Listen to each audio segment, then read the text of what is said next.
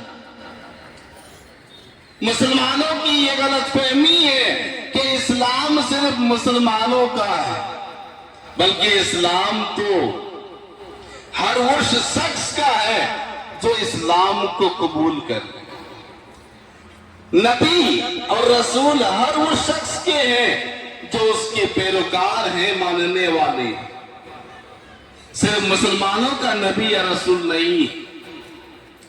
تو کہا کہ اے نبی، ہم نے آپ کو رحمت للعالمین بنا کر کے بھیجا، ساری جہان والوں کے لیے رحمت بنا کر کے بھیجا ہے. لیکن بڑے ہی افسوس کے بعد جو نبی یا رسول کو خود رحمت یعنی پیس بنا کر کے بھیجا گیا ہو، اس کے خلاف یا اس دھرم یا اس مذہب کے خلاف یہ باتیں کہنا کہ اسلام ظلم و بربریت کا اور دہشت گردی کا تعلیم دیتا، یہ کبھی نہیں. یہ ان لوگوں کے آنکھوں میں پڑے ہوئے چشمے ہیں جو انہیں اسلام کی حقیقت دکھائی نہیں دیتا. معزز سامعین کرام، ذرا غور کیجئے کہ 13 سال ستانے کے بعد جب جناب محمد رسول اللہ صلی اللہ علیہ وسلم مکہ سے مدینہ گئے اور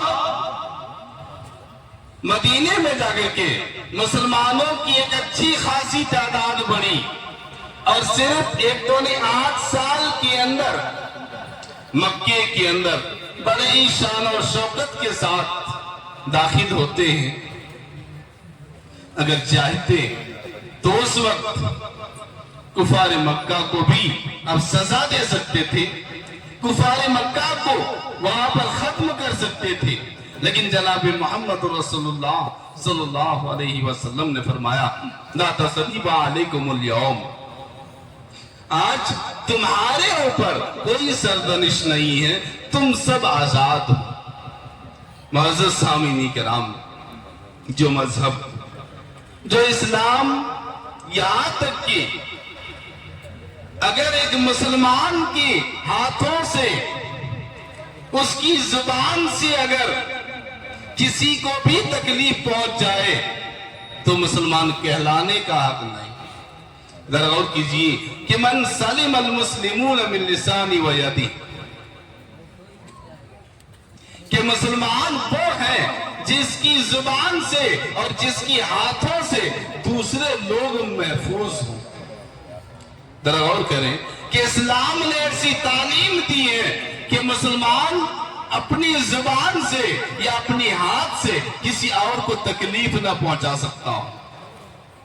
تو ذرا غور کیجئے کہ اسلام کو اس طریقے سے بدنام کیا جانا بالکل ہی اسلامی تعلیم کو پراگندہ اور خراب کرنے کی کوشش کرنا ہے. لیکن کہتے ہیں کسی چیز کو جتنا دباؤ گے وہ اتنا ہی ابھر کر کے آتا ہے.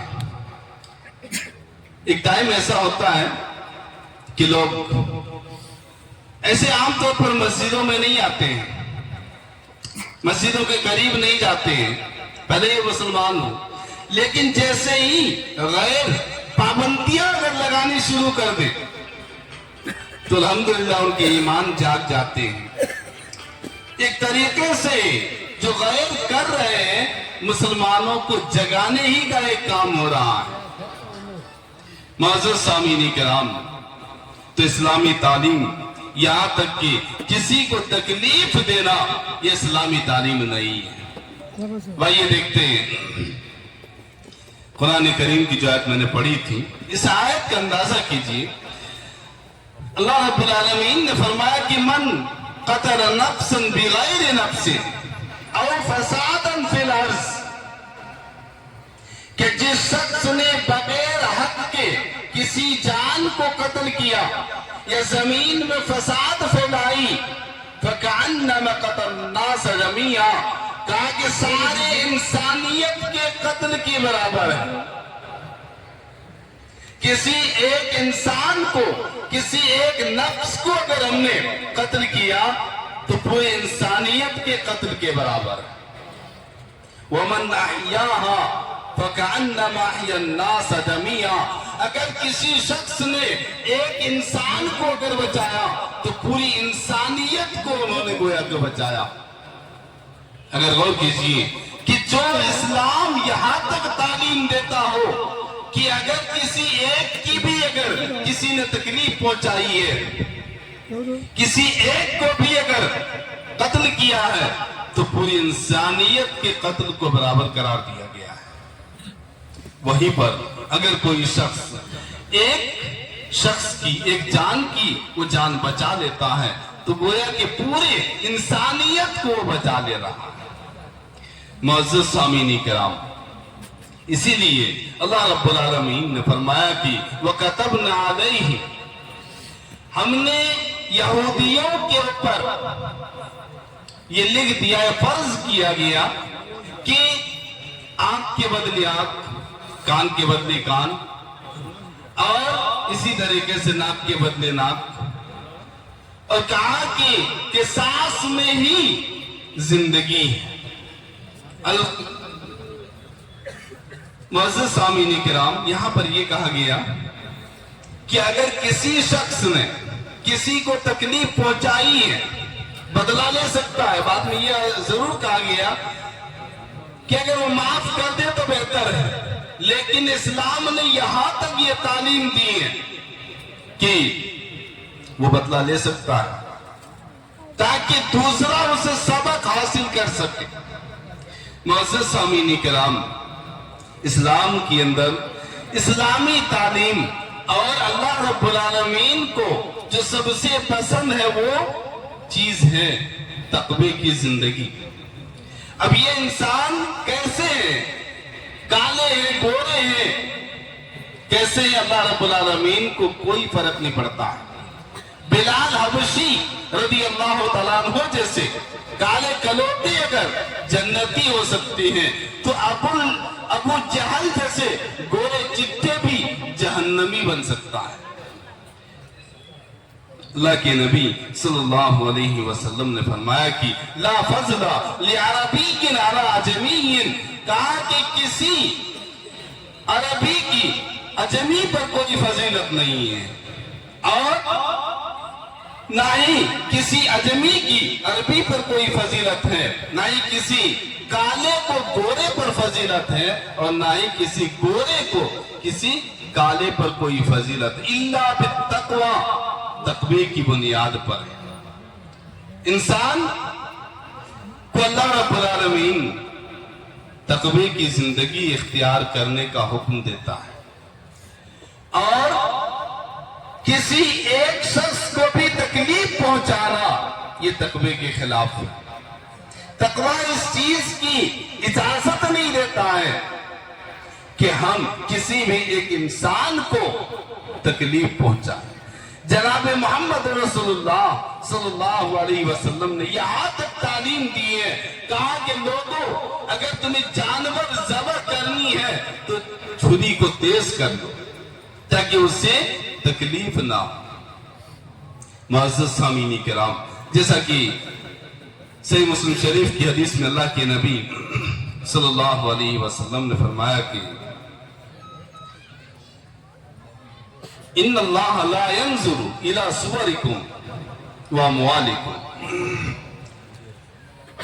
اللہ تعالیٰ تمہاری صورتوں کو، تمہاری شکلوں کو نہیں دیکھتا ہے، تم کتنے خوبصورت کوئی فرق نہیں پڑتا ہے، اور نہ ہی تمہاری مال و دولت کو دیکھتا ہے کہ تم کتنے بڑے آدمی، وَلَكِنْ يَنْظُرُ إِلَىٰ قُلُوبِكُمْ وَأَعْمَالِكُمْ،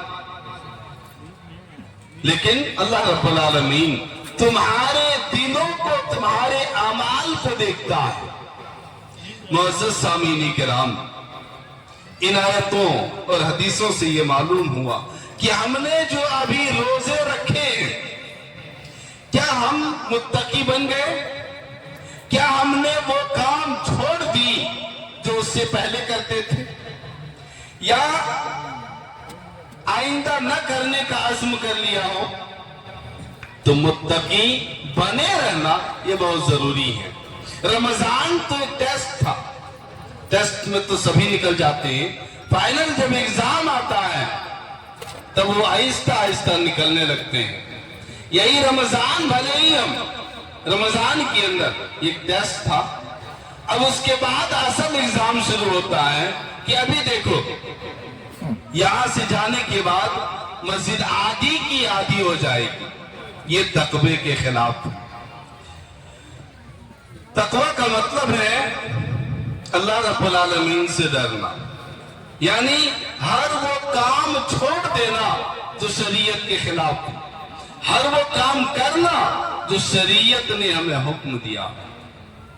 معزز سامعین کرام، اس طریقے سے اللہ کے نبی صلی اللہ علیہ وسلم نے حجۃ الوداع کے موقع پر فرمایا تھا، کہا تھا کہ فَإِنَّ دِمَاءَكُمْ وَأَمْوَالُكُمْ وَأَعْرَاضَكُمْ حرام علیکم کحرمت یومکم ھذا فی بلدکم ھذا فی شہرکم ھذا۔ ایک لمبی حدیث ہے، حضرت جابر رضی اللہ تعالیٰ عنہ کہتے ہیں کہ اللہ کے نبی صلی اللہ علیہ وسلم نے فرمایا کہ لوگوں آج کون سا مہینہ ہے؟ تم لوگ خاموش رہے اور کہا کہ اللہ اور اس کے رسول زیادہ بہتر جانتے ہیں، اور ہم نے سوچا کوئی اور نام بتائیں گے تو کہا کہ یہ ذی الحجہ کا مہینہ نہیں ہے، پھر کہا کہ یہ کون سا دن ہے؟ اللہ کے نبی صلی اللہ علیہ وسلم نے پھر کہا یہ کون سا شہر ہے؟ کہا کیا مکہ نہیں ہے؟ کہا کہ لوگوں آج کے دن تمہارے بیچ میں ایک دوسرے کے مال، ایک دوسرے کی عزت، ایک دوسرے کی دولت حرام ہے، یعنی تم کسی کی عزت مت بگاڑو، تم کسی کی مال کو مت ہڑپو، اور نہ ہی ناحق طریقے سے کسی بھی شخص کو خون بہاؤ۔ یہ اسلامی تعلیم ہے۔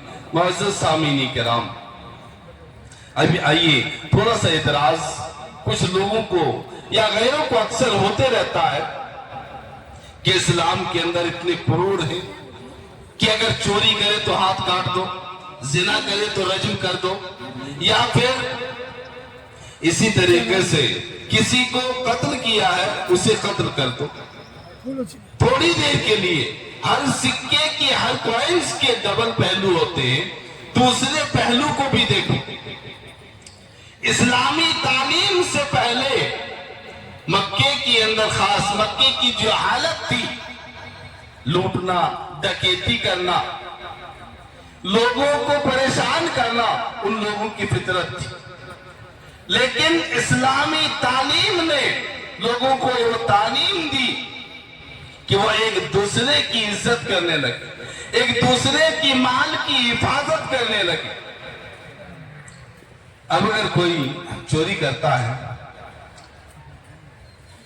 اگر اس کا ہاتھ کاٹا جا رہا ہے تو اس کا مطلب تھوڑی دیر دیکھنے میں یہ لگتا ہوگا کہ اسلامی تعلیم کتنا خراب ہے، لیکن تھوڑی دیر کے لیے الگ طریقے سے دیکھو، اگر اس مجلس میں کوئی چور ہے، اس کے ہاتھ اگر کاٹ دیے جائے تو یہاں پر جتنے لوگ ہیں دوبارہ کبھی چوری کرنے کے لیے سوچے گا نہیں۔ اگر کوئی زناکار ہے، اسے پتھروں سے اگر مار دیے جائے تو یہاں پر جتنے لوگ ہیں وہ زناکاری کے بارے میں سوچے گا تک نہیں۔ اسی طریقے سے اگر کوئی ڈاکو ہے، چور ہے، اور دوسروں کی جان لینے والا ہے، اگر بدلے میں اس کی بھی جان لے لی جائے تو یہاں جتنے لوگ ہیں دیکھنے والے کبھی بھی کسی کو تکلیف پہنچانے کی جرات نہیں کرے۔ معزز سامعین کرام، ضرورت اس بات کی ہے کہ اسلامی تعلیم جو ہے بالکل ہی پاک و صاف ہے، بھلے ہی ہمارے مسلمانوں نے اسلامی تعلیم کو گندا کر کے رکھا ہو۔ اسلام چونکہ لوگوں کو وہ دکھتا ہے جو ہم مسلمان دکھاتے ہیں، ہونا تو یہ چاہیے تھا عرب سے ہندوستان کی کے اندر جو اسلام آیا تلواروں کے ذریعے سے نہیں بلکہ ان کی اخلاق کے ذریعے آیا تھا۔ اللہ کے نبی صلی اللہ علیہ وسلم نے فرمایا کہ بعثت لأتم مکارم الاخلاق، کہ میں اخلاق کو، کیریکٹر کو صحیح اور پورا کرنے کے لیے بھیجا گیا۔ صرف لوگ کہہ دیتے ہیں کہ تلواروں کے ذریعے سے ہی اسلام پھیلاؤ، ایسا نہیں۔ ہندوستان کے اندر اکثریت پچھڑی ذات کے تھے، اور ایک تو ہمارے اسلام میں اور غیروں میں بڑا فرق ہے۔ اگر کوئی بھی ایک غریب اگر حافظ قرآن بن جائے تو امامت کرانے کے لائق بن جاتا ہے۔ اگر کوئی مالدار ہے، کروڑ پتی ہے، اور اگر اسے قرآن نہیں آتا ہو تو اسے منبر پہ چڑھنے کی اجازت نہیں ہے۔ لیکن غیروں میں ایسا نہیں، اس میں وی آئی پی کوالٹیز ہوتے ہیں، ان کی الگ الگ درشن ہوتے ہیں۔ تو جب اسلام آیا، ان کی اسلام کی برابری کو دیکھا تو لوگ اسلام کے اندر داخل ہونے لگے۔ تو میں یہ کہہ رہا تھا کہ مسلمانوں کو اسلامی طریقے کے مطابق زندگی گزارنی چاہیے۔